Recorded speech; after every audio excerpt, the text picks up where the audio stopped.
पण न भीता स्ट्रॉंग व्हा, एकदम स्ट्रॉंग व्हा, कर्ज काढा आणि पण टिकून व्यवसाय करा, यश मिळतं.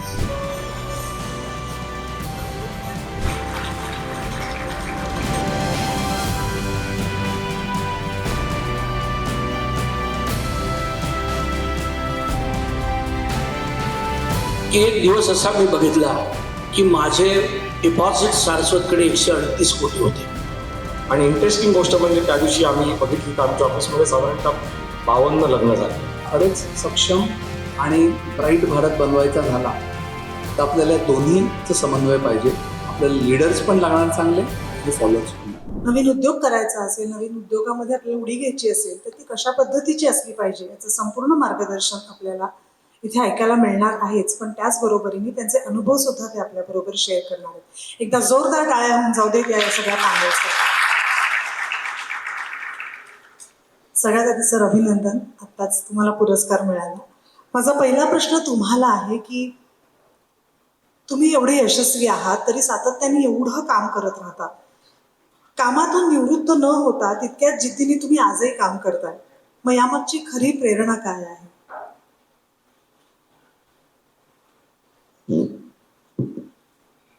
भार्गवी, मी कामातनं निवृत्त त्याच्यासाठी होत नाही आहे की माझं काम असं आहे की ते दुसऱ्यांना दृष्टी द्यायचं काम आहे माझं.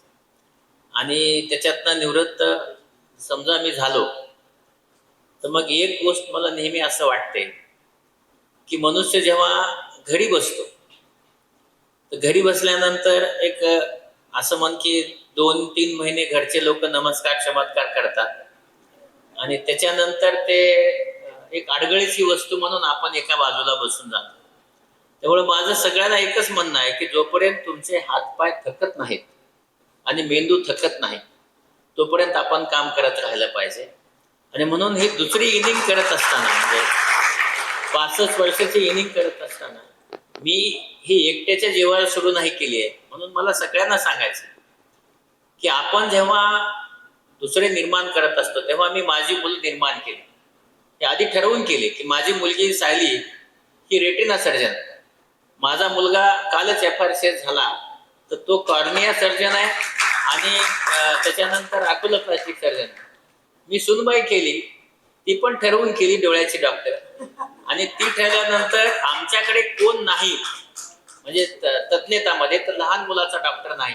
तर तिला सांगितलं तुला लहान मुलाचा डॉक्टर व्हायचंय, तुला शिकायचंय का नाही महत्वाचं नाही, की मला उद्या इंडस्ट्री सुरू करायची आहे की त्याच्यात सगळे लोक आले पाहिजे. आणि एक पेशंट आला समजा, मी काय सुरू केलंय की सगळे स्पेशालिटी आहेत माझ्याकडे. आपण काय करतो की जा refer to this, refer to that असं करतो. त्याच्यामुळे तसं नाही केलं मी.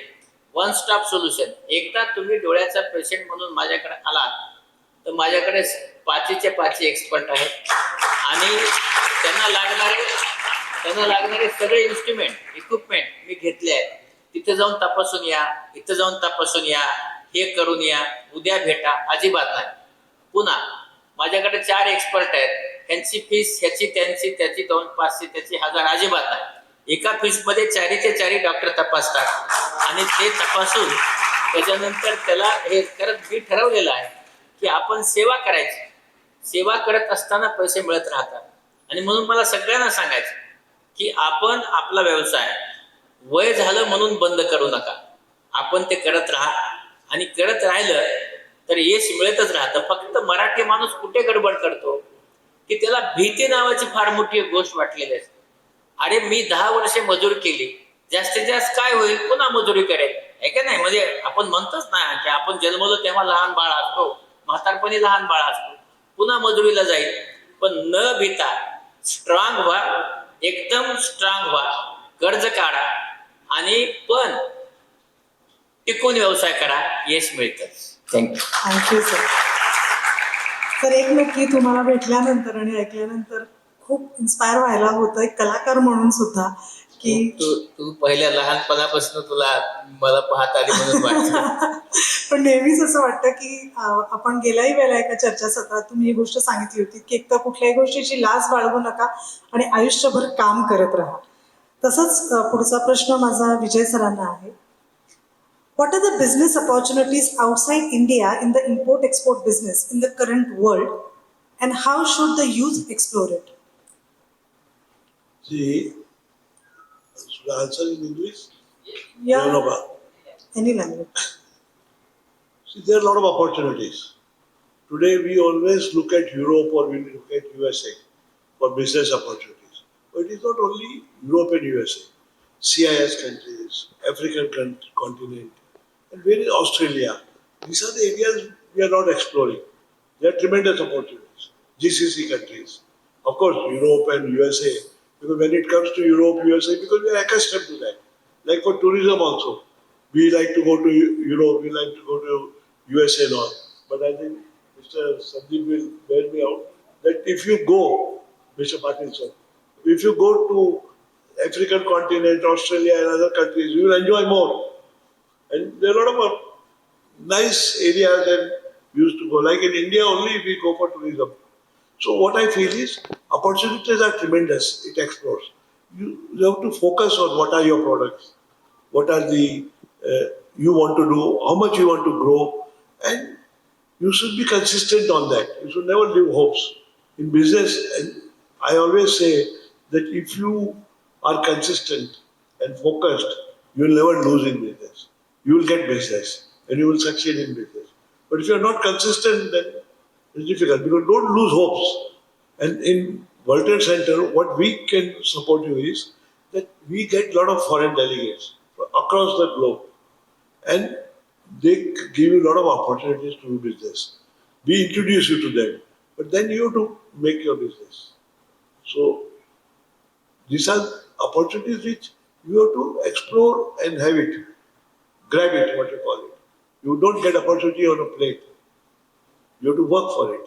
And I think today's entrepreneurs and their skills and the way they are tax savvy, there is no end of opportunities. But the only thing is how you explore and how you are able to get to it. So, thank you, sir. Thank you.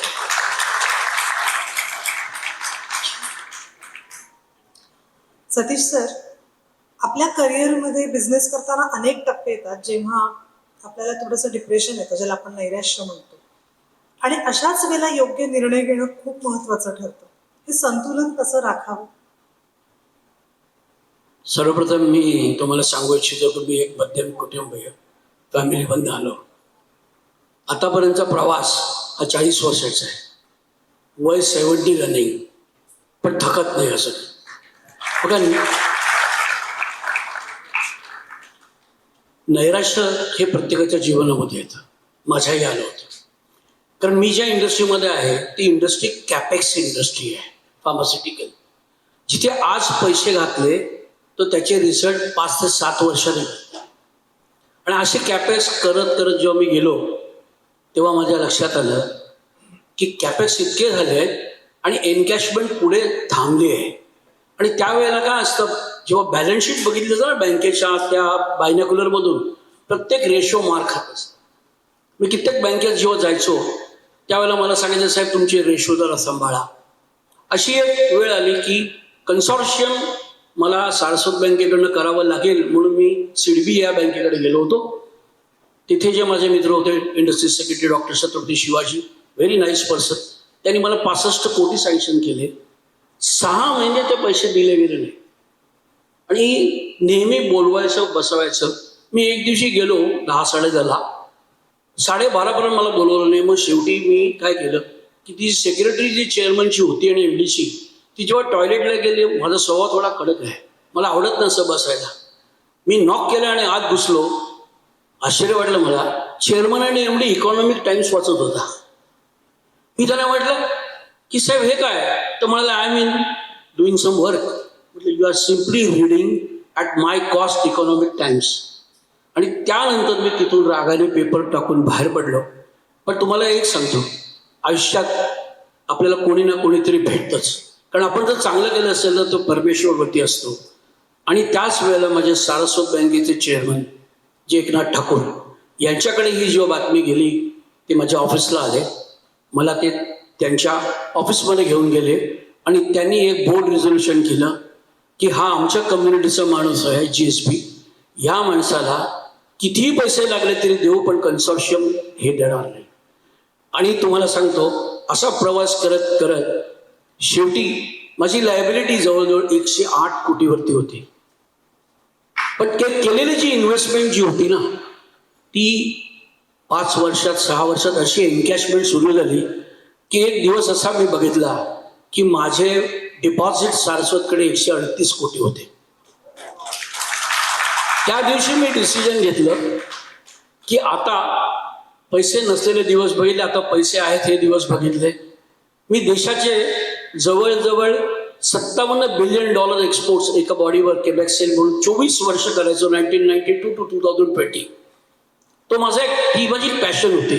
मग मी ठरवलं की आता मी एवढं सगळं केल्यानंतर माझी मार्केटमध्ये काय पत आहे, म्हणून मी पब्लिक इश्यू करायचं ठरवलं. पैशासाठी कधीच केलं नाही, just to see what is my credentials in the market.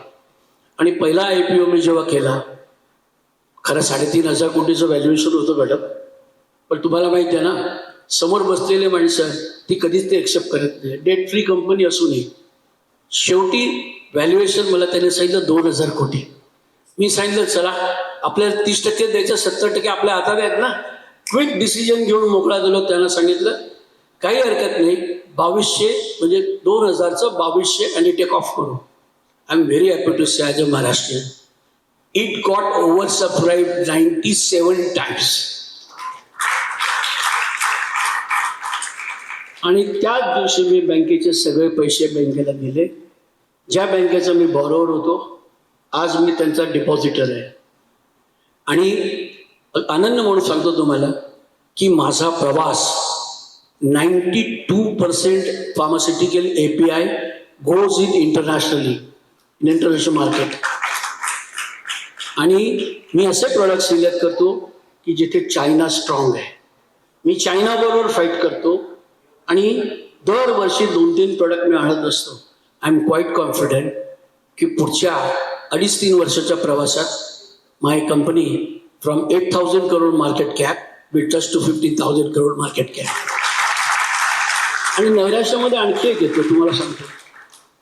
मी जेव्हा प्रवास करायचो ना, तेव्हा मल्टीनॅशनल माझ्याकडे यायच्या आणि मला नेहमी विचारायच्या की तुमच्यानंतर कोण. मी त्यांना नेहमी असं म्हणायचो, इव्हन ग्लॅक्सो माझ्याकडे आली तेव्हा, तुम्ही पहिले ग्लॅक्सो होता, मग स्मिथ, मग क्लाइन, तुमचं भविष्य काय आहे. माझं भविष्य माझ्या हातात आहे. माझं भविष्य जो ठरवणार आहे ना, तो वर बसला आहे. आणि I am very thankful to say you. माझ्या 2 मुली, एक मुलगी MSc PhD आहे, डॉक्टरेट, 36 इयर्स. दुसरी आहे ती MBA तिने मँचेस्टरहून केलं. आणि तिने येऊन मला सांगितलं, dad don't leave the business, we will lead. आणि आज दोन्ही मुली माझा बिझनेस करतात. आणि आय एम सो हॅपी. मी लोकांना नेहमी सांगतो, डेस्टिनेशन ना हे ठरवणारं वरती आहे. आणि आपण कधी असा विचार करू नये की मला पुढे कोण बघणार काय. मी नेहमी लोकांना सांगतो, माझ्याकडे 1200 माणसं आहेत, मल्टिप्लाय बाय 4,800 माणसांना कदाचित जेवण आणि त्यांचं उदरनिर्वाह बघण्यासाठी परमेश्वराने मला भरून पाठवलं. म्हणून मी आज या वयात सकाळी 4:30ला प्रवास चालू करतो, तो रात्री 11ला झोपतो. कारण फिजिकल फिटनेससाठी जसं साहेबांनी सांगितलं, लहाने साहेबांनी, इट्स व्हेरी इम्पॉर्टंट. बॉडी ही इतकी विचित्र आहे ना, ज्या दिवशी तुम्ही म्हणाल ना की मी आज आराम करतो, पुढच्या बघा अर्धा तासात तुम्ही आरामच चालू कराल. आणि मग तुमची जी डिटोरेशन चालू होते ना, त्यातून मग तुमचं संपतं सगळं. सो मला कोणी विचारलं ना तुझं वय किती, तर मी सांगतो आय एम 50 नॉट 70. आणि हे समाधान आहे ना, हे शरीराला जेव्हा मिळतं ना, एकदम प्रफुल्लित होतं. आणि आपल्याला असं वाटतं ना डान्स करावा, कारण आपण 50 मध्ये आहोत. हे समाधान फक्त आपण करतो. Thank you for giving me time. Thank you so much. Sandeep sir, पुढचा प्रश्न तुमच्यासाठी. मुंबईतल्या अनेक अशा इमारती आहेत किंवा अशा वास्तू आहेत ज्या तुमच्या नावाने ओळखल्या जातात आणि तुम्ही त्या नावाने इतकं यश तुम्ही संपादन केले. असं वेगळेपण किंवा नवीन येणाऱ्या उद्योजकांनी हे सगळं स्वतःमध्ये कसं जपलं पाहिजे? संदीप सर. बरं, सर्वप्रथम लोकल बंधन सागर, शर्मीन आणि सगळ्या टीमचं खूप खूप खूप अभिनंदन. डॉक्टर साहेबांना पण खूप खूप अभिनंदन. And I really feel truly blessed to be here amongst all the stalwarts. किती छान स्टोरी वागसरांनी आता सांगितली. आय मीन इन अ संक्षिप्तात he is explain when there is a way. So आता आमच्या प्रोफेशनमध्ये असं आहे ना की आय फील व्हेरी गिल्टी की आम्हाला खूप स्टेज मिळतं. If you look at it carefully, a client walks in to us, client always comes with some wisdom. त्यांच्या एक्सप्रेशन्स असतात, त्यांना त्या ठिकाणी वेगवेगळ्या प्रकारच्या फंक्शनल आणि एक्सप्रेशनल वास्तू उभ्या करायच्या असतात. त्याला आम्ही एक आयडिएशन करतो, त्याला आम्ही शेप देतो, तो एक कन्सेप्ट डेव्हलप होतो and that concept then start getting in to a reality. पण तर मी प्रत्यक्षात बघितलं तर ह्या कन्सेप्टला प्रत्यक्ष रूपात आणण्याकरता अनेक म्हणजे I can tell you countless technocrats, countless experts, countless researchers, countless scientist they are involved. आणि of course so many workers and the artisan they are involved. आणि ह्या सगळ्याचं श्रेय आम्हाला मिळतं. So I always feel very guilty. These are the really unsung heroes who should get that recognition. आणि हा विचार एकदा डोक्यात क्लिअर असला ना तर माझ्या मते everything becomes very easy.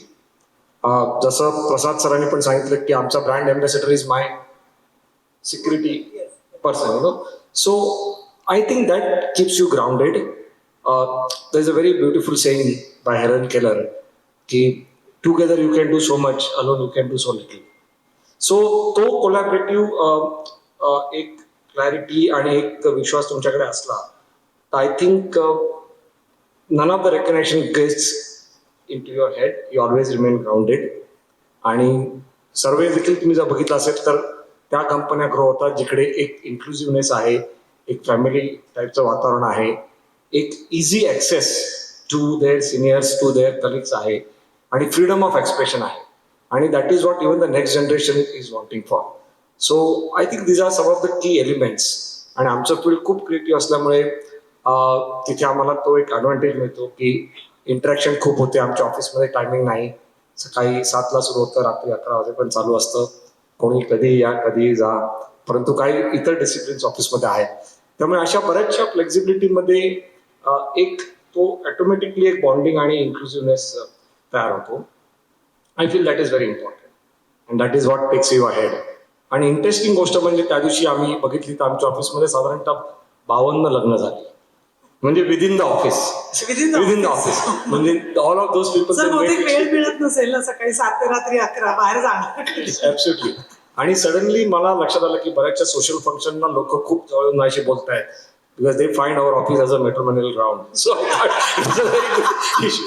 So some of the benefits in a creative field. आणि I would say one thing की as India is growing, I personally feel India is the place to be. आमची industry 43% contribute करते for the GDP. आणि आज आपल्या देशामध्ये जेवढं बांधून झालेलं आहे त्याच्या 2.5 पट, म्हणजे गेल्या 75 वर्षात जेवढं बांधलंय त्याच्या 2.5 पट आपलं पुढच्या 10 वर्षात बांधायचं आहे.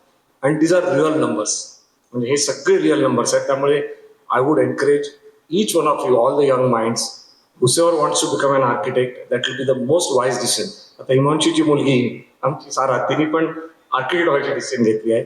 कारण आर्किटेक्ट इज अ फाउंडेशन. आता जे स्कूल ऑफ आर्किटेक्चरच्या प्रिन्सिपलशी बोलताना त्यांनी मला सांगितलं की 30 to 35% of the students after becoming an architect do not choose to become an architect, पण they find architect as a very good foundation for any business to go. कारण त्याच्यामध्ये खूप लाईफस्टाईलशी तुमचा संबंध येतो, विविध प्रकारचे एक्सपोजर तुम्हाला मिळतात. आता तात्यासाहेबांबरोबर मला बोलायला मिळतं, सागर बरोबर बोलायला मिळतं, हिमांशू आमच्या जवळचा आहे. So you get multiple faceted opportunities to talk to the people. आणि that is what keeps us happy. Thank you sir. पुढचा प्रश्न शेट्टी सरांना आहे. It is important to provide proper guidance to small business for finance, but this area is very much neglected always. So what are the new startups or new entrepreneurs do if they want some consultation on finance, so the decision that they make doesn't go wrong financially? Thank you, Sagar, for arranging this good event for MSMEs. I think अगर MSME को अगर loan चाहिए तो सबको सबसे पहले bank का definition समझना पड़ेगा। अगर वो समझ में आ गया बैंक का डेफिनेशन, तो लोन मिलना आसान हो जाएगा। आपको किसी को पता है बैंक का डेफिनेशन क्या है? So bank is a place which will lend you money if you can prove that you don't need it.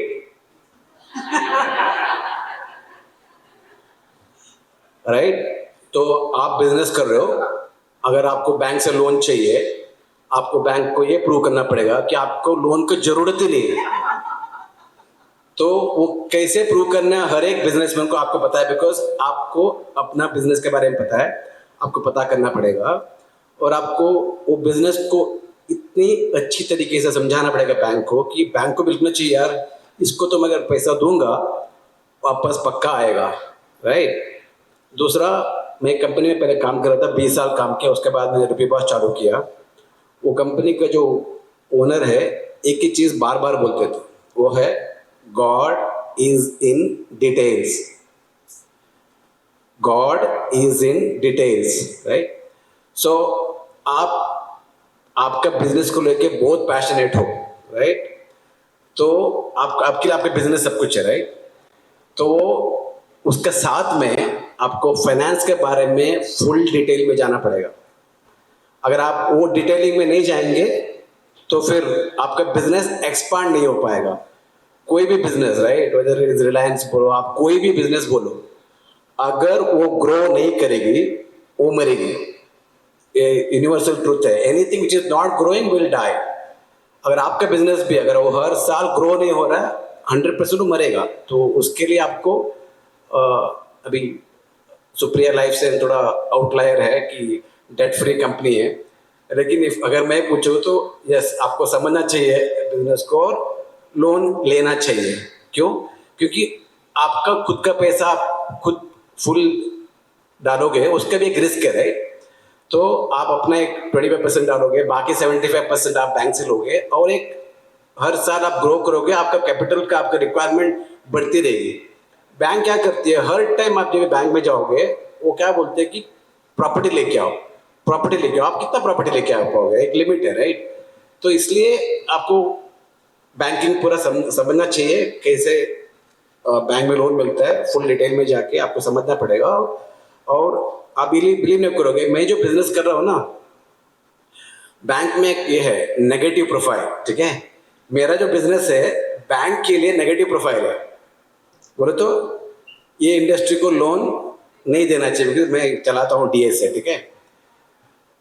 तो अभी 10th ईयर है, तो हमने एक चीज़ हमारा फाइनेंस ठीक से बना के रख दिया। तो एक कोऑपरेटिव बैंक है, हमारे पास आ गया कि ऐसी बात हो रहा था कि आपको CGTSME लोन मिल सकता है।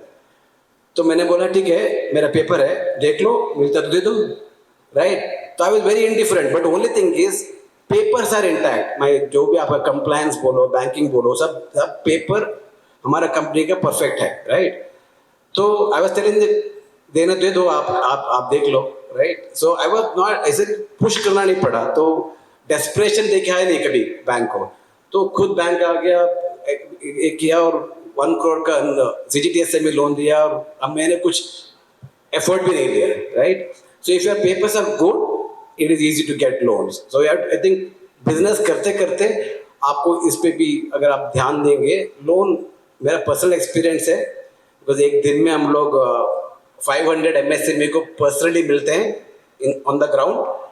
तो अगर हम 10 फाइल बैंक में बेचते हैं, 5 से 6 फाइल डिसबर्स होता है, राइट? तो हम थोड़ा चेक करके बेचते हैं बैंक को, बट बैंक्स आर लेंडिंग मनी, तो आपको थोड़ा पेपर वर्क में ध्यान देना चाहिए। Thank you. Thank you. Himanshu sir, सध्या सोशल मीडियाच्या जमान्यात इन्फ्लुएन्सर्स आणि रील मेकर्स जे असतात ते वेगवेगळे ट्रिपचे प्लॅन्स आम्हाला सांगत असतात. आम्ही सोशल मीडिया चेक केलं तर, आणि मग ते सगळं बघून लोक ते देश प्लॅन करतात. पण हा एक ट्रॅव्हल इंडस्ट्रीला धोका नाही आहे का? आणि असं असेल तर अशा पद्धतीच्या ट्रिप्स प्लॅन कराव्यात का नाही? तुमचं काय मत आहे यावर? नाही, असा बिझनेसमॅन म्हणून मला विचारलं तर कदाचित मला वाटेल धोका आहे, पण तसं नाही आहे. कारण मार्केट इतकं ग्रो होत आहे आज जर तुम्ही बघितलं तर जवळजवळ आज 2023चं एस्टिमेट 6.5 लाख कोटीची उलाढाल करणारा हा व्यवसाय आणि 2031 पर्यंत साधारणतः 11.5 लाख कोटींच्या पुढे हा जाईल. लोकांनी डेफिनेटली ज्या पद्धतीने म्हणजे इन्फ्लुएन्सर्स आहेत किंवा इंडिव्हिज्युअली प्लॅन करून, कारण पूर्वी एक 15-20 वर्षापूर्वी इतकं नॉलेज ओपन नव्हतं, लोक घाबरत होते प्रवास करण्यासाठी की बाबा कसं होईल काही माहीत नाही आहे. आणि आज तुम्हाला गुगलवरती सगळं अवेलेबल आहे. पण तरी देखील इंडिया ही अशी कंट्री आहे की जिथे हँड होल्डिंग हे खूप महत्वाचं मानलं जातं. कारण आजही मी छोटंसं उदाहरण देईन, आज काश्मीर ज्या वेळेला परिस्थिती निर्माण झाली त्यावेळेला लोकांना हेच जाणवलं की जर कुणीतरी आपलं हँड होल्डिंग करणारा असेल तर तिकडनं सुखरूप बाहेर येणं किंवा त्याच्यासाठी होणारे प्रयत्न हे एखाद्या ट्रॅव्हल एजन्सी बरोबर गेल्यानंतर जास्त चांगल्या प्रकारे होऊ शकतं. आणि मला असं वाटतं की हे आपल्या देशामध्ये म्हणजे आज कितीही टेक्नॉलॉजी आली तरी आज युरोप अमेरिकेत सुद्धा ग्रुप टूर्स ह्या तितक्याच मोठ्या संख्येने ऑपरेट होतात. आणि ते मला असं वाटतं ते होतच राहणार आहे. आणि म्हणून जरी किती इन्फ्लुएन्सर आले आणि लोकांना सगळी माहिती इंटरनेटवर जरी मिळाली आणि बुकिंग ऑप्शन्स ओपन झाले तरी ट्रॅव्हल हे खूप जास्त जोराने वाढतंय. मधल्या काळामध्ये पोस्ट पॅन्डेमिक असं झालं होतं की रिव्हेंज टुरिझम आलं होतं की लोकांना असं वाटलं अरे आता नुसतं फिरून घेऊया आपण, काय होईल आपल्याला माहीत नाहीये. आणि गेली 2 वर्ष अक्षरशः हे टुरिझम लोक वर्षाला 4-4 हॉलिडे करत होते आणि त्यामुळे ही इंडस्ट्री ही खूप वाढत होती.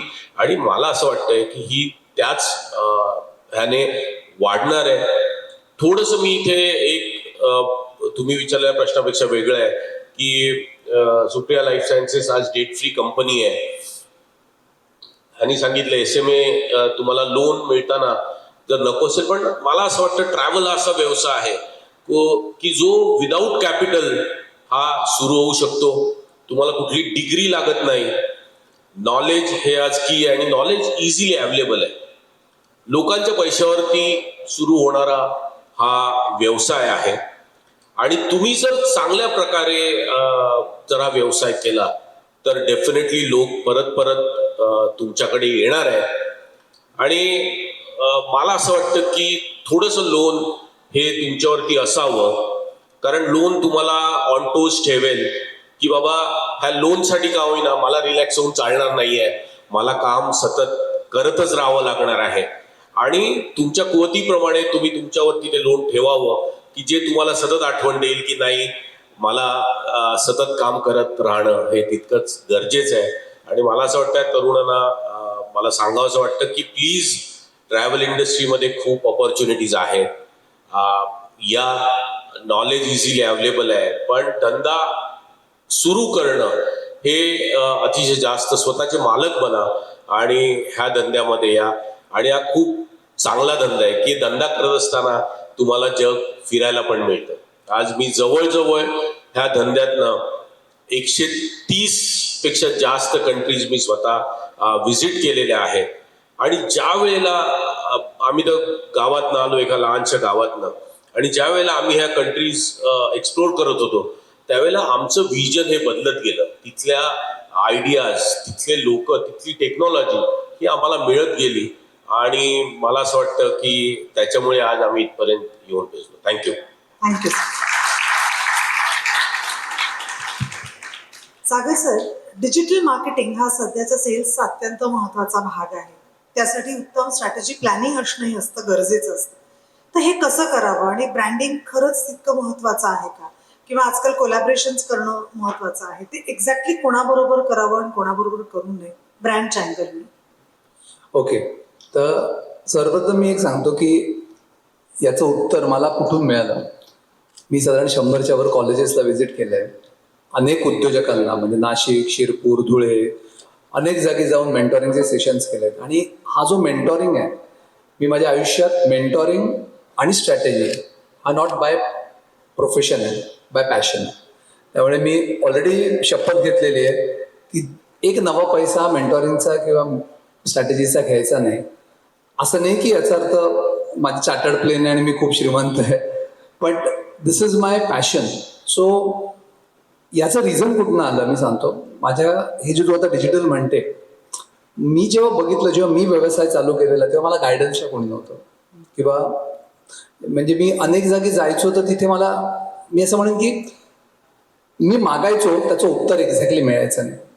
तिथे कुठेतरी मला आता या प्रवासात 27 वर्षानंतर जाणवलं की आत्ताच्या नवीन पिढीला हे समजा आपण नाही देऊ शकलो तर जो महाराष्ट्र नंबर 1 GST आणि महाराष्ट्र नंबर 1 GDP स्टेट आहे तो कदाचित राहणार नाही. त्यामुळे आत्ता डिजिटल मराठी सगळ्या उद्योजकांनी डिजिटल माध्यमाचा उपयोग करावा. म्हणजे मी तुम्हाला सिम्पल सांगतो, what is digital collaboration. Please be on LinkedIn, FB, Instagram, Twitter, what ever माध्यमं असतील तिथे राहा, तिथे ॲक्टिव्ह राहा. दॅट डझंट मीन, कारण का सांगतो, digital is the new divine. मंथन येते, त्या मंथनात विष निघालंय आणि म्हणजे अमृतही निघालंय. विष म्हणजे जिथे आपण सारखा काही वायफळ काही गोष्टी आपण रील्स बघत असतो, पण अमृत असं आहे की तिथूनच तुम्हाला खूप सारे सोल्युशन्स आणि मार्गदर्शन मिळू शकतं. तर आजच्या तारखेला नवीन पिढीने, नवीन ऑन्टरप्रेनर्सने स्वतःचा पोर्टफोलिओ म्हणजे नाव व्हिजिटिंग कार्ड इज बिकॉज लुप्त झालंय. व्हिजिटिंग कार्ड राहिलंच नाही आहे. तुमची ओळख गुगलवर जातात लोक. म्हणजे मी समजा उद्या म्हणालो की अरे मी ना ऑन्टरप्रेनर आहे, मी खूप सारे लेक्चर दिले, आता सगळ्यांनी गुगलवर चेक केलं तर माझी फजिती होऊ शकते, समजा मी नाही केले, पण माझे सगळे तिथे रेकॉर्ड्स अवेलेबल आहे. So every person should be digitally awaken, enlighten and enrich. Thank you sir. Lahane sir, पुढचा प्रश्न परत तुम्हालाच आहे. बरेच वेळेला असं होतं की एखादा पेशंट जर चेकअपला जायचं आहे तर तो सिनियर डॉक्टरकडे जाण्याचा प्रयत्न जास्त करतो की मला सिनियर डॉक्टरना भेटायचं आहे. मग अशा वेळेला नवीन डॉक्टर्स काही वेळेला सापडले जातात आणि मग हे फक्त मेडिकल नाही, अर्थात सगळ्याच फील्डमध्ये तसं आहे. पण मग नवीन पिढीला जर पुढे येऊन काहीतरी करायचं असेल आणि या गोष्टींना फेस करायचं असेल तर तुम्ही काय सल्ला द्याल? नाही की आपण पाहतो की कुठलाही रुग्ण जेव्हा येतो तर त्याचं असं विचार असतो की मला चांगल्यात चांगली सर्व्हिस मिळाली, माझ्या मला जे काही त्रास आहे तो थांबावा. आणि मग जसं पब्लिकमध्ये असतं की हा डॉक्टर चांगला, हा डॉक्टर चांगला, हा डॉक्टर चांगला, त्यांच्याकडे जायचा प्रयत्न करतो. आता नवीन पिढीनं मग याच्या असं चांगलं करायचं असेल तर काय केलं पाहिजे. समजा नवीन पिढीनं ठरवलं की हो मला चांगले रिझल्ट द्यायचे आहे आणि नवीन पिढीने रिझल्ट द्यायला लागले, मला नेहमी नवीन पिढीला सांगायचं आहे की डिव्होशन खूप महत्त्वाचं आहे. कारण बघा, इकडं डावीकडच्या इंडस्ट्री आणि मी इंडस्ट्री दोन वेगळ्या इंडस्ट्री आहेत. कारण इकडच्या इंडस्ट्रीमध्ये त्यांची ग्रोथ ही पैशात मोजली जाते आणि माझ्या इंडस्ट्रीमध्ये माझी ग्रोथ ही माझे किती पेशंट माझ्यावर प्रेम करतात त्याच्यात मोजली जाते. म्हणून ही माझी इंडस्ट्री ही पैशाच्या ग्रोथनी कधी मोजली जात नाही. आणि म्हणून मी नेहमी त्यांना सांगत असतो की तुम्ही मोठे आहात की तुमच्यावर किती लोक पेशंट प्रेम करतात. आणि म्हणून पेशंटला मला नवीन सगळ्यांना सांगायचं की जे पेशंट आहेत तुमचा, त्याच्या सगळ्या ज्या काही तक्रारी आहेत त्या सगळ्या तक्रारी ऐका आणि त्या तक्रारी तुम्हाला कशा त्याच्यावर उपचार करता येईल ते पहा. म्हणून माझ्याकडे एक डॉक्टर होता, त्याचं नाव होतं पांढरे. 12 वेळा नापास झाला होता MBBS ला आणि त्याच्यानंतर त्यांनी प्रॅक्टिस सुरू करायची ते माझ्या हातानेच ठरवलं. तर मी म्हणलं नको पांढरे, कशी चालेल प्रॅक्टिस, कारण त्याला मी पास केलं होतं. मी MBBS झालो, MAS झालो, लेक्चरर झालो, एक्झामिनर झालो आणि त्याला पास केलं. चाकूरचा होता आणि त्याच्यानंतर मी त्याला एकच देऊन दिलं, ह्याच्यानंतर तू पेशंट बघणार नाही, पास. त्याच्यानंतर त्यांनी मला सांगितलं नाही मला प्रॅक्टिस करायची आहे. उस्मानपुरा औरंगाबादला प्रॅक्टिस करायची आहे. पांढरे कपडे, एकदम शुभ्र कपडे घालायचा आणि म्हणला तात्या तुझ्या हाताने उद्घाटन. म्हणलं ओके, केलं उद्घाटन. मला काय वाटलं थोडे दिवस प्रॅक्टिस करेल, तर थोडे दिवसांनी त्याने मला फोन केला की 2-1 वर्ष झाले असतील की मी मोठी बिल्डिंग बांधली आहे, त्याचं उद्घाटन करायला ये. म्हणलं का? तर मी त्याला विचारलं की बाबा तू म्हणजे तुला काहीच येत नाही. मला काहीच येत नाही. त्यांनी काय केलं होतं, MD medicine, MS surgery, gynaecology, paediatrician असे 4 आणि स्किन 5 लोक त्याच्या दवाखान्यात ठेवले होते. पांढरे बॉस बसायचा असा. हे सगळेजण पेशंट तपासायचे आणि त्या पांढरे बॉसकडे हे पेशंट जायचे, त्याला काहीच येत नव्हतं. तो फक्त सांगायचे yes yes you should do that, तेवढं शिकलं होतं त्याने. मग मी हे म्हणलं हे तू कसं केलंस? ते म्हणलं काही नाही, पेशंट माझ्याकडे आला आणि डोकं दुखायला म्हटला की मी डोक्याला स्टेथोस्कोप लावून बसायचो म्हणे.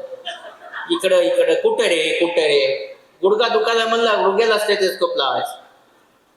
कारण इलिटरेट पेशंट असतील किंवा लिटरेट पेशंट असतील की त्यांना जर तुम्ही तेवढ्याच सहानुभूतीने त्यांच्या आजारावर फुंकर घातली तर त्याचं ज्ञान बघत नाहीत, तर त्या माणसाचं मनी बघतात आणि त्याचं प्रेमही बघतात आणि म्हणून पेशंट जातात. आणि म्हणून नव्या डॉक्टरनी पेशंटच्या ज्या तक्रारी आहेत त्या तक्रारी निवारण करायला शिकलं पाहिजे असं मला वाटतं.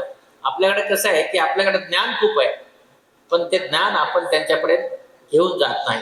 आणि म्हणून नवीन डॉक्टरने डिव्होशन सातत्य बसलं पाहिजे. आपल्याकडे कसं आहे, दवाखाना सुरू केला की तिथे एक रिसेप्शनिस्ट बसतो, तो फोन करतो डॉक्टर पेशंट आला, त्यांनी दवाखाना चालत नाही, त्यांनी पेशंट पण येत नाही, तुम्ही बसा पुस्तक वाचा.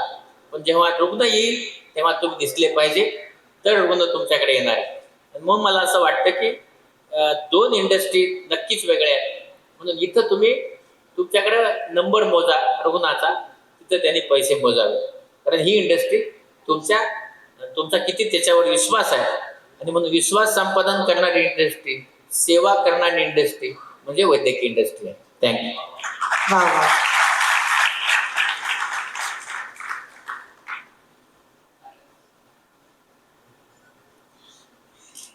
Sir, India still imports many goods, and due to this, many industries are disappearing. Prime Minister Mr. Narendra Modi is trying hard to promote Make in India campaign.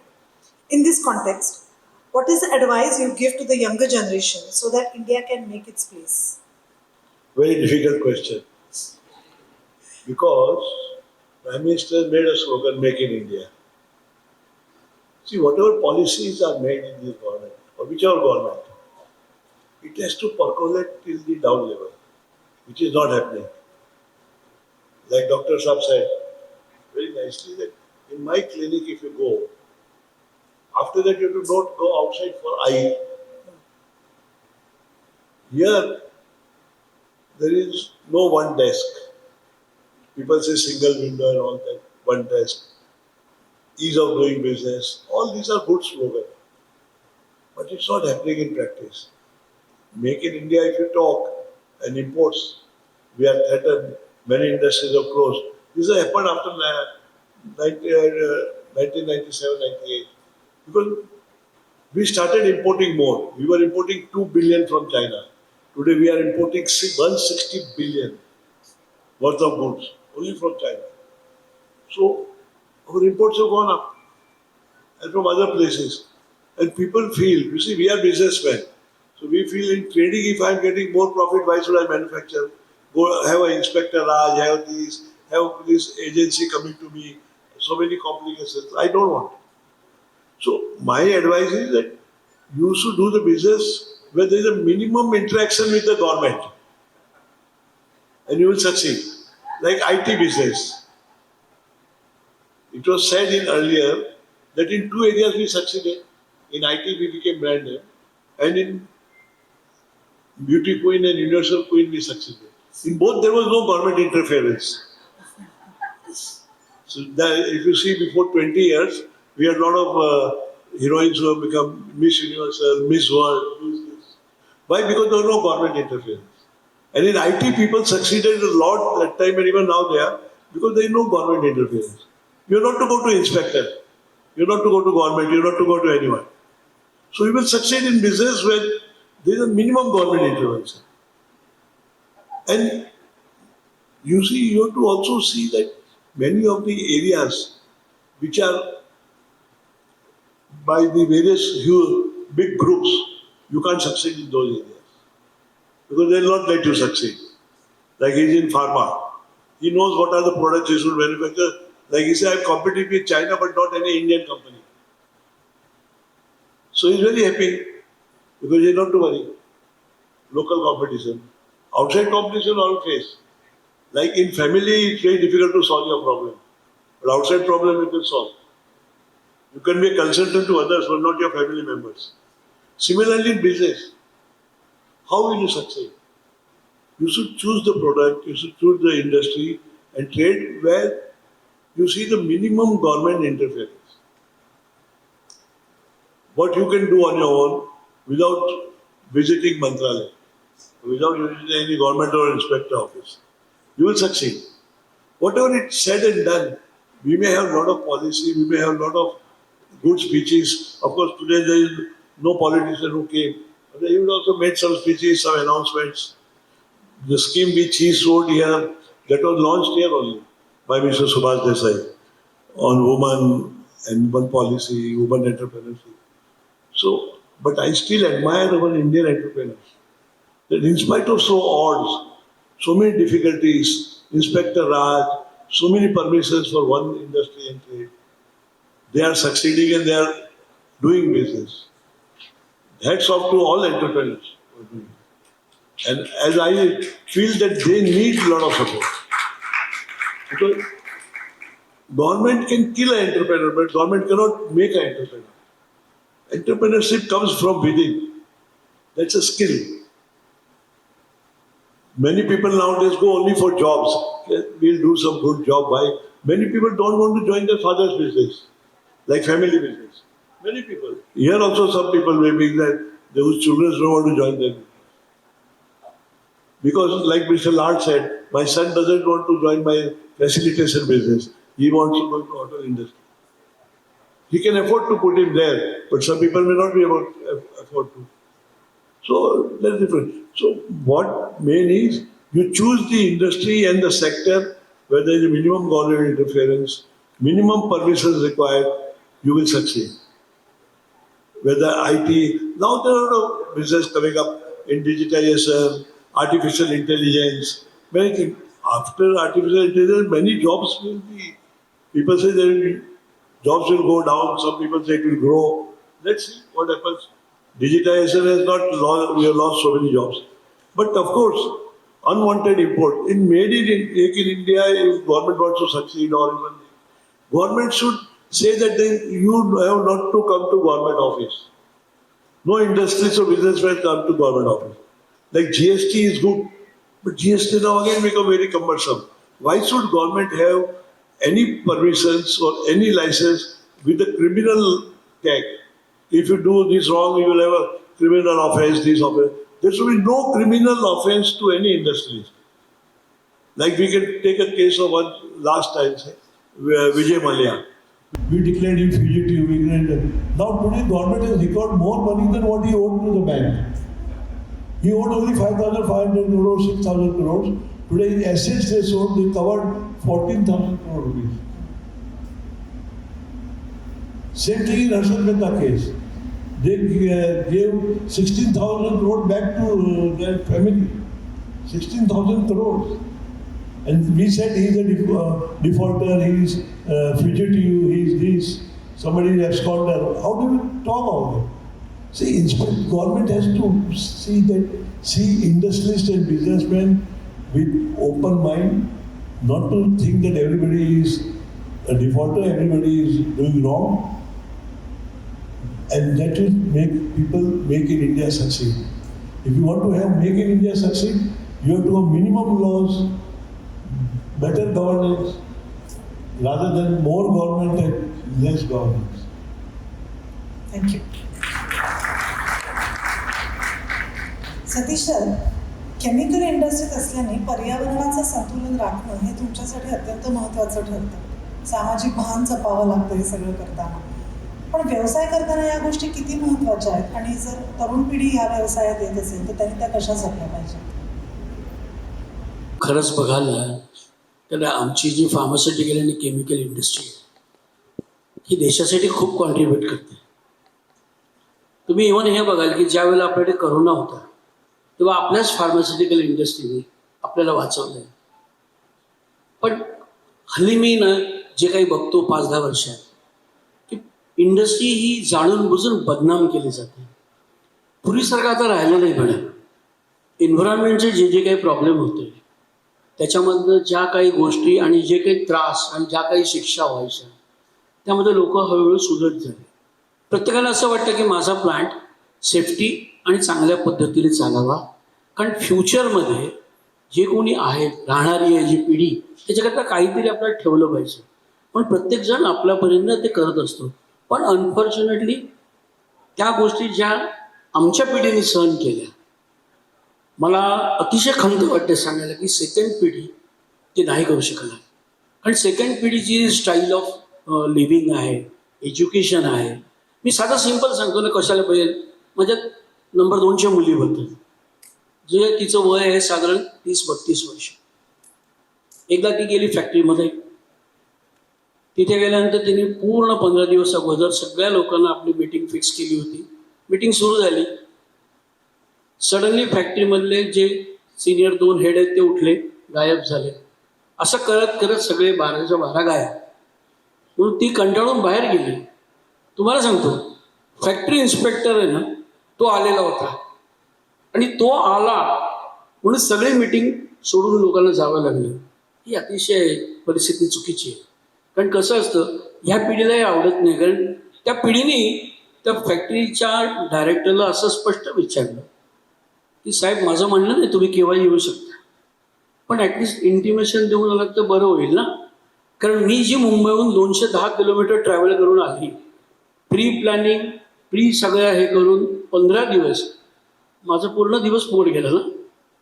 मग माझी तुम्हाला रिक्वेस्ट अशी राहील ना की सेकंड पिढी जर खरंच याच्यामध्ये कंटिन्यू करायचं असेल तर आपण थोडा आपल्या स्टाईलमध्ये जरा बदलाव करावा आणि थोडासा रिस्पेक्ट द्यावा. कारण शेवटी ही इंडस्ट्री आहे ना अतिशय चांगल्या प्रमाणात कॉन्ट्रीब्यूट करते.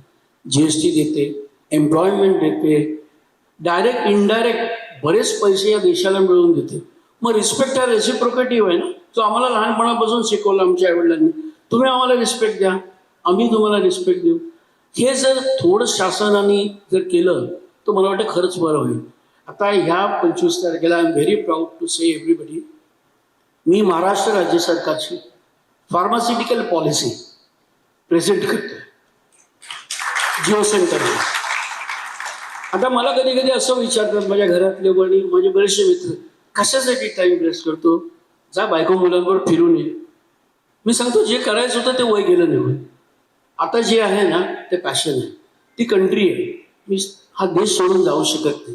कारण मी कुठे जरी गेलो ना तरी मी राहू शकत नाही. आणि शेवटी पब्लिक इश्यू आणि हा सगळं केल्यानंतर एक मला कळलं, जगायला पैसे किती लागतात. तुम्ही जे सकाळी खाता तेच मी खातो. दिवसभरात तुम्ही जो आहार तो माझा आहार. मग माझं घर अगदी आनंदाने सांगतो तुम्हाला 75,000 रुपयात चालतं, याच्यापेक्षा 1 रुपया नाही. मग अशा स्टेजमध्ये आम्ही केवळ काम करतो ना ते या देशासाठी करतो. कारण या देशामध्ये ही जी तरुण मंडळी आहे ना, तुम्ही बघा जगामध्ये आपला जो इंडियन जो गेला तो कशासाठी गेला, इज अ हार्ड वर्कर. त्याच्याकडे इंटेलिजन्स आहे. तो कधीही काही कारण न सांगता 24 तास काम करू शकतो. तुम्ही जगात जर बघाल तर 4 जे कंट्रीज आहेत, जपान, चायना, कोरिया आणि इंडिया, या 4च कंट्रीज फिरल्या. या सगळ्या कंट्रीमध्ये ना आपण स्कॅटर्ड आहोत इंडियन्स. कारण आपल्याकडे जी एक वृत्ती आहे ना एकमेकांची तंगडी खेचणं, ती कुठेतरी आपण स्टॉप केलं पाहिजे. मगाशी सांगितलं ना की त्या कम्युनिटीने त्याकरता पैसे ठेवले, तसं आपल्याकडे व्हायला पाहिजे. बाकीच्या ह्या ज्या कम्युनिटी आहेत, चायना बघा कुठेही गेली ना, मग ती US मध्ये जाऊ, जर्मनी जाऊ, प्रत्येक ठिकाणी चायना टाऊन झालं. कोरिया होतो ते स्वतः एकत्र असतात, फक्त आपण नाही. तर मलाही असं वाटतं की आपणही एकत्र आता यायला पाहिजे. कारण आपण एक मोठी स्ट्रेंथ आहोत.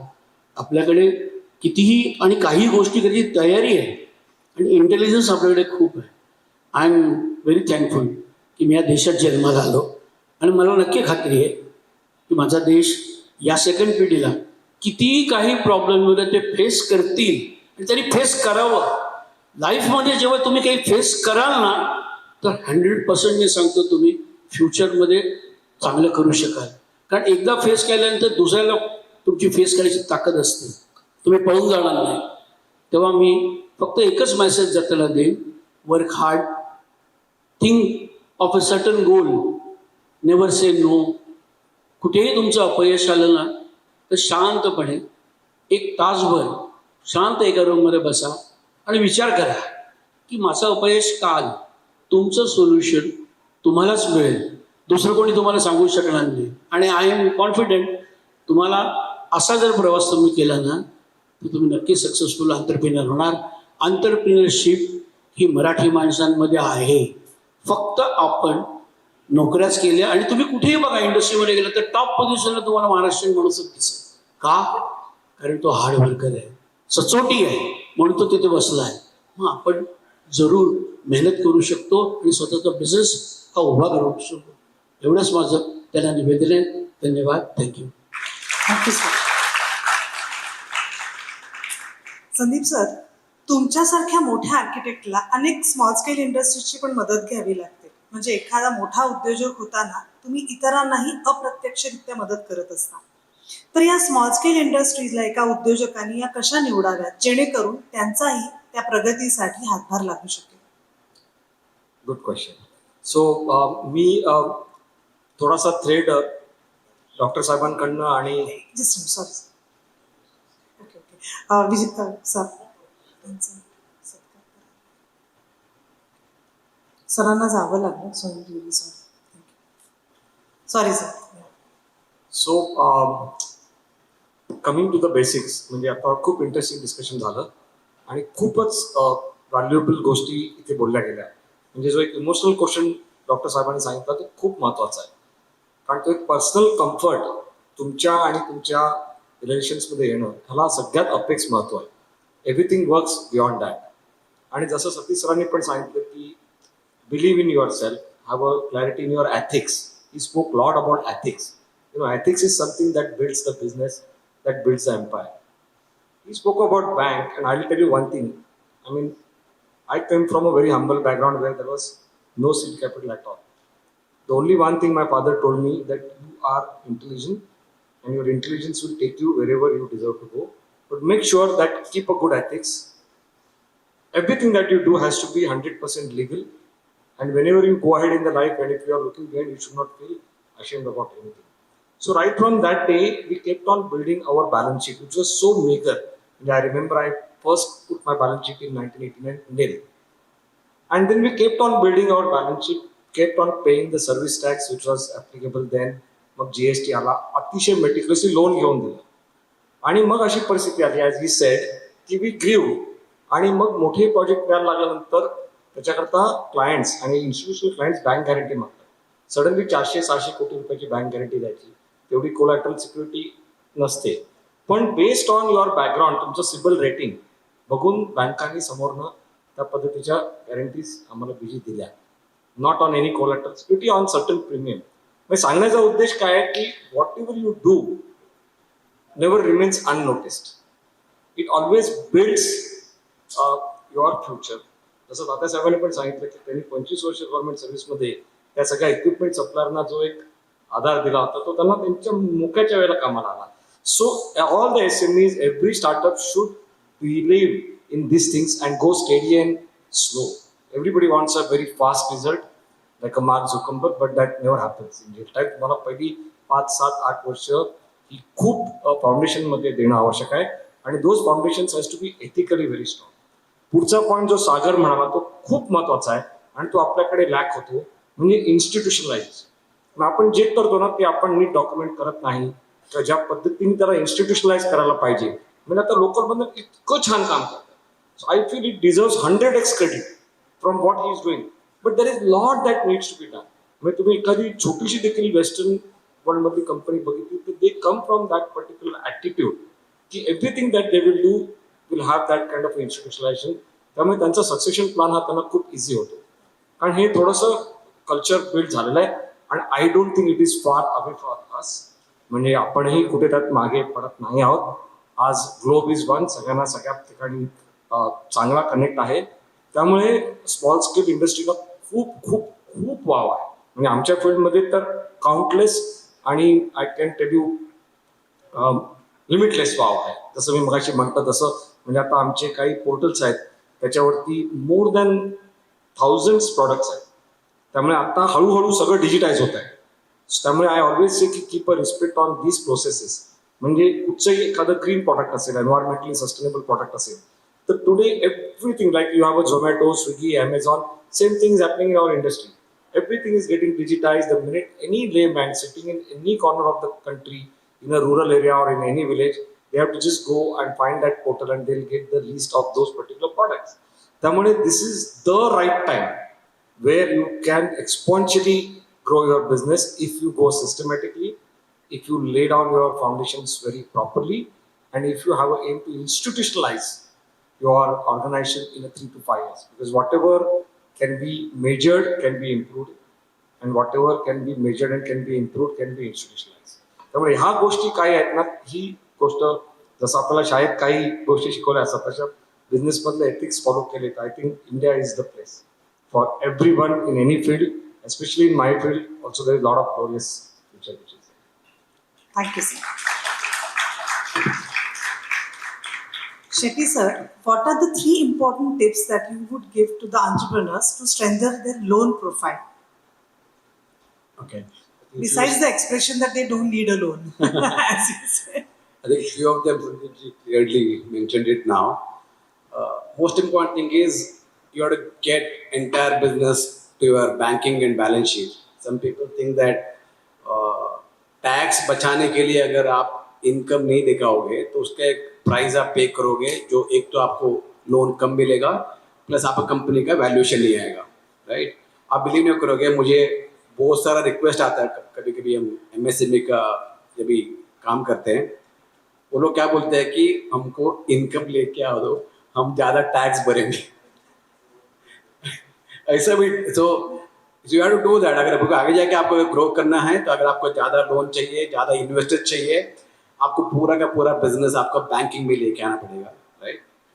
और अप्रॉक्सीमेटली 20-25% आपका जो टर्नओवर है उतना आपको लिमिट मिल जाता है बैंक से. उससे ज़्यादा लेना भी नहीं चाहिए, बिकॉज अगर आप उससे ज़्यादा ले रहे हो इसका मतलब आपका बिजनेस थोड़ा चल नहीं रहा है, क्योंकि आपको उससे ज़्यादा चाहिए कि बिकॉज इसका मतलब आपका पैसा टाइम पे बार आ नहीं रहा है. दूसरा जैसे सर ने बोला कि आपका क्रेडिट स्कोर, दोनों क्रेडिट स्कोर, आपका पर्सनल स्कोर और आपका कंपनी का क्रेडिट स्कोर, दोनों आपको अभी तो फ्री में मिल रहा है अभी, राइट. आपको वेबसाइट पे मिल जाएगा क्रेडिट स्कोर, 4 ब्यूरो इंडिया में. अब अपना क्रेडिट स्कोर चेक करते रहो कि वो कितना हो रहा है, क्या हो रहा है, 700, 750, 800, प्लस आपका कंपनी का भी. कभी कभी ऐसे भी होता है कि बैंक की तरफ से वो रॉन्ग रिपोर्टिंग भी होता है. आपको इमीडिएटली आपको उसको रेक्टिफाई करना चाहिए, उसको ठीक रखना चाहिए, बिकॉज आपका इंटरेस्ट रेट और लोन अमाउंट दोनों उसको लिंक होगा, ऑलरेडी होना चालू हो चुका है, right. That's very very important. Then your regulatory compliance, as sir said, you're paying all your compliance on time, whether you're GST, whether you're PF, ESIC. You won't believe it. Banks even check whether you're paying PF and ESIC on time to government. If they know that you're paying that on time, that means they'll think that you'll pay your EMI on time. So if there is a delay there, they think that there's a stress in the business. So they may not lend you money at all. I think these are 3-4 things which you need to be very, very clear about while taking to get better loans. And one important thing is, one is you having a loan. That does not mean that you will not collect your money on time. If you raise the invoice, please ensure that you get your money within 30 days. And if you're not getting that in 30 days, and if you're using bank finance, I think you should never do that kind of business, because you'll 100% get into losses. So collect your money on time so that you don't pay unnecessary interest to banks. Thank you, sir. Himanshu sir, मगाशी लाने sir पण निघतायत, एकदा आपण ते जोरदार टाळ्या वाजवून त्यांना धन्यवाद.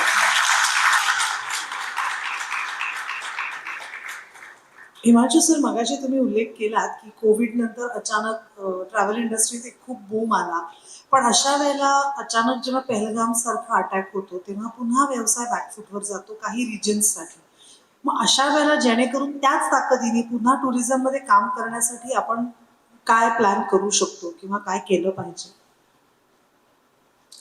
बिझनेस म्हटलं की चढ उतार हे येतच राहणार आहे, आणि ट्रॅव्हल हा व्यवसाय कम्प्लिटली डिपेंडंट असा व्यवसाय आहे. कारण तुम्ही ना विमान कंपनी चालवताय, ना तुम्ही हॉटेल्स चालवताय, म्हणजे बियॉन्ड कंट्रोल, तुमच्या कुठलेही कंट्रोल तुमच्या हातामध्ये नसताना होणारा हा बिझनेस आहे. पण ह्या बिझनेसची तितकीच लोकांना क्युरिओसिटी पण आहे, इन टर्म्स ऑफ की लोकांना फिरायचं आहे. आणि अशा प्रकारचे आज जर बघितलं तर जिओ पॉलिटिकल सिच्युएशन इतकी वोलटाईल आहे की कुठेही म्हणजे आज आपण जर छोटंसं उदाहरण बघितलं तर इस्रायल आणि इराण ह्यांचा कॉन्फ्लिक्ट आपल्यापासून खूप लांब आहे, पण त्याचा इम्पॅक्ट हा आपल्या इंडस्ट्रीवरती, पहिला ट्रॅव्हल इंडस्ट्रीवरती होतो. आणि ट्रॅव्हल इंडस्ट्री अशी आहे की जी सगळ्यात पहिल्यांदा इफेक्टेड होते आणि सगळ्यात लास्ट ओपन होत असते. पण बिझनेस म्हटलं की हे होतच असणार आहे. आणि जग इतकं मोठं आहे, फिरण्यासाठी इतक्या गोष्टी आहेत की एक ॲव्हेन्यू जर तुमचा बंद झाला तर दुसरा ॲव्हेन्यू हा ओपन होतच असतो.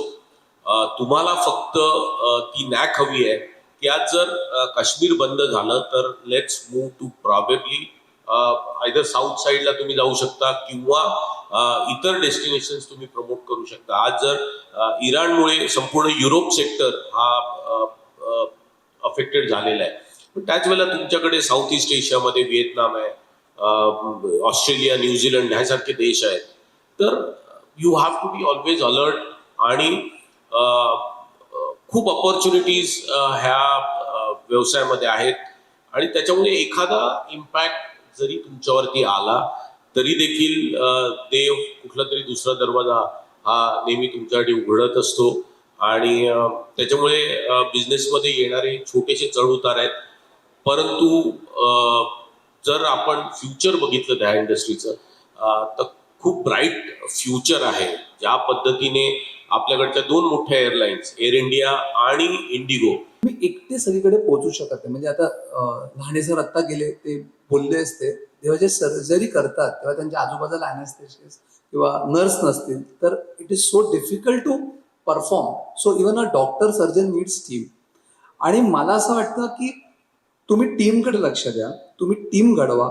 तुम्ही तुमच्यामध्ये पहिले बघा की तुम्ही ऑन्ट्रप्रेनर घडू शकता. म्हणजे मी गर्वाने सांगू शकतो, SYP ग्रुपमध्ये आमच्याकडे अनेक ऑन्ट्रप्रेनर्स आहेत, आम्ही घडवले.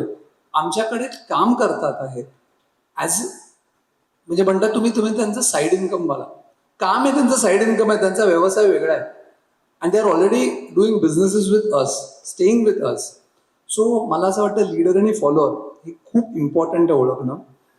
तुमच्यामध्ये समजा तुम्ही फॉलोअर आहात तर प्लीज चांगला लीडर पकडा.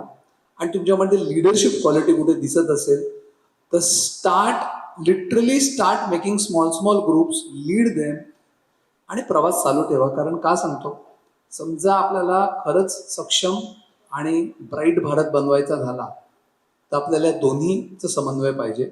आपल्याला लीडर्स पण लागणार चांगले आणि फॉलोअर्स पण लागणार. Thank you sir. सागर सर, तुम्हालाच मी पहिला प्रश्न आता विचारते, आता असं विचारते, 2 शब्दात तुमचा उद्योग मंत्र तुम्ही सांगू शकता? स्पिरिच्युअलिटी आणि पॅट्रिऑटिझम दोन्ही प्रत्येक कामात ठेवा, हा माझा उद्योग आहे. थँक्यू. माक्षी सर. उद्योगाला म्हणजे मेहनतीशिवाय पर्याय नाही आहे. त्यामुळे मेहनत आणि चिकाटी जर तुमच्याकडे असेल तर तुम्ही नक्की सक्सेसफुल व्हाल. Thank you. So I think for me, business is scale. How can we scale the business not only in India, around the globe? Whatever scale you can do it. I think you can keep doing it. As somebody said that I've given employment to 90,000 people. You can give employment to few lakhs of people in your company. And one more important thing, if you can notice, everybody was in the dais talking about their stories, right? So when we all come on stage, we talk about our stories, right? So we all should build our so powerful stories so we can go and any dais and talk about our stories. Well, I would say our profession in 3 words. That's our tagline also. Space, people, and happiness. So what we do as an architect, we design a space for people to give them a happiness. Wow. So that's it. I will simply say, think big, work hard, don't go back, look at the back. यश हे तुमच्या पायाशी असेल. Thank you. मी local बंधनच्या टीमकडनं या सगळ्या पाहुण्यांचं एकदा स्वागत आणि पुन्हा एकदा धन्यवाद मागते. Thank you so much.